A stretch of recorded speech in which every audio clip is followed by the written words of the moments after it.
Hello everyone, my name is Professor Ekta Dubey and I am from Sagar Institute of Research and Technology Bhopal, and today I am going to explain you about chi-square test. Chi-square test indicates that here is a relationship between two entities.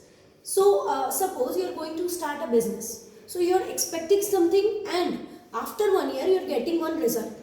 So your expected value and your observed value. So basically chi-square works between the expected value and the resulting value.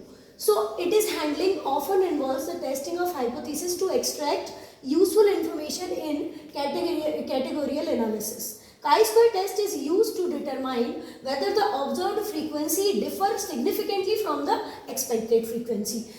Means your expected frequency, whatever you are expecting, is significantly different, or the expectation was same as per you are expecting something. So in this way, chi-square test is basically represent like that. Chi-square, it helps to determine whether these two variables are associated with each other or not. This test is widely used in market of research, healthcare, social science, and also to analyze the categorical relationship. So the formula of chi-square is given like that. The chi-square test is done to check there is any significant difference between observed value and the expected value. The formula is given like that. Chi-square is equal to summation of observed value minus expected value ka whole square upon expected value.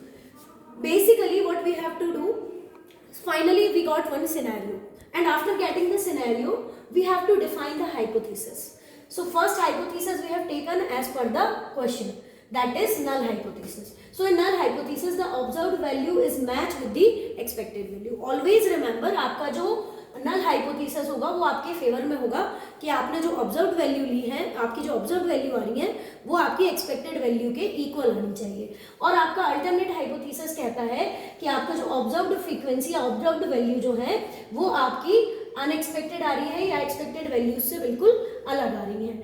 चलिए, तो इस question को और इस scenario को और समझने के लिए हम एक क्वेश्चन परफॉर्म करने वाले हैं.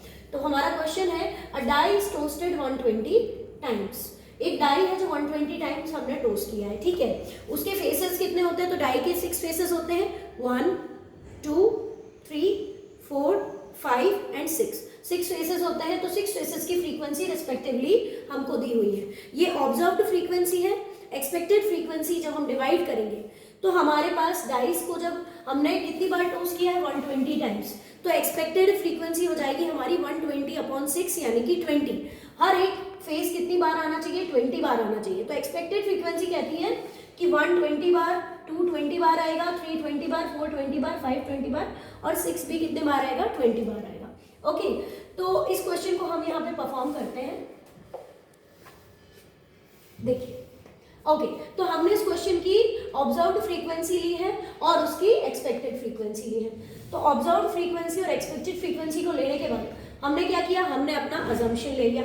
यहाँ पर मैं छोटा सा एक अजम्पशन लिख लेती हूँ, H0 और H1, यानी कि नल हाइपोथेसिस और अल्टरनेट हाइपोथेसिस. नल हाइपोथेसिस कहता है देयर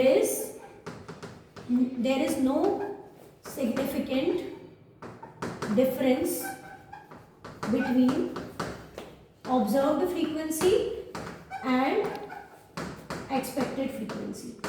Okay, and similarly जो alternate hypothesis है वो कहता है there is a difference between observed frequency and expected frequency. So in this way we are going to solve it. So finally at last देखिए, हमने observe frequency और expected frequency लिया, फिर उनका डिफरेंस निकाला, फिर उनके डिफरेंस का स्क्वायर किया और उसको एक्सपेक्टेड फ्रीक्वेंसी से डिवाइड कर दिया. तो हमको रीडिंग्स मिली 0, 4/20, 9/20, 4/20, 1/20 and again 16/20. Okay, and after adding them we will get 34/20 which approximately equal to 1.7. Always remember, यहाँ पर एक काई स्क्वायर टेबल भी होता है और वो काई स्क्वायर टेबल जो है उसमें आपको वैल्यू दी रहती है डिग्री ऑफ फ्रीडम के अकॉर्डिंग. अब डिग्री ऑफ फ्रीडम कैसे निकालते हैं? तो आपके पास यहाँ पर कितनी फ्रीक्वेंसीज है, कितने नंबर्स हैं आपके डाइस पर? 6 नंबर्स हैं. तो यहाँ पर आपकी जो डिग्री ऑफ फ्रीडम है वो हो जाएगी n-1 यानी कि 5. तो 5 डिग्री ऑफ फ्रीडम पे 5% लेवल ऑफ सिग्निफिकेंस पे हमारे पास काई स्क्वायर की टेबुलेटेड वैल्यू कितनी दी हुई है? 11.1 1 दी हुई है और कैलकुलेट करने पर जो वैल्यू आई है वो आई है 1.7। तो यहाँ पर जो टेबुलेटेड वैल्यू है वो कैलकुलेटेड से बंद है, वो कैलकुलेट से ज़्यादा है। तो टेबुलेटेड वैल्यू जब कैलकुलेटेड वैल्यू से ज़्यादा है तो इस केस में हम क्या करते हैं, हम H0 को एक्सेप्ट करते हैं, यानी कि नल हाइपोथेसिस को एक्सेप्ट करते हैं। एट लास्ट हमारी जो आंसर स्टेटमेंट होगी वो होगी कि there is a significant difference, there is no significant difference between the observed frequency and expected frequency. I hope आपको ये टॉपिक समझ आया है। Thank you.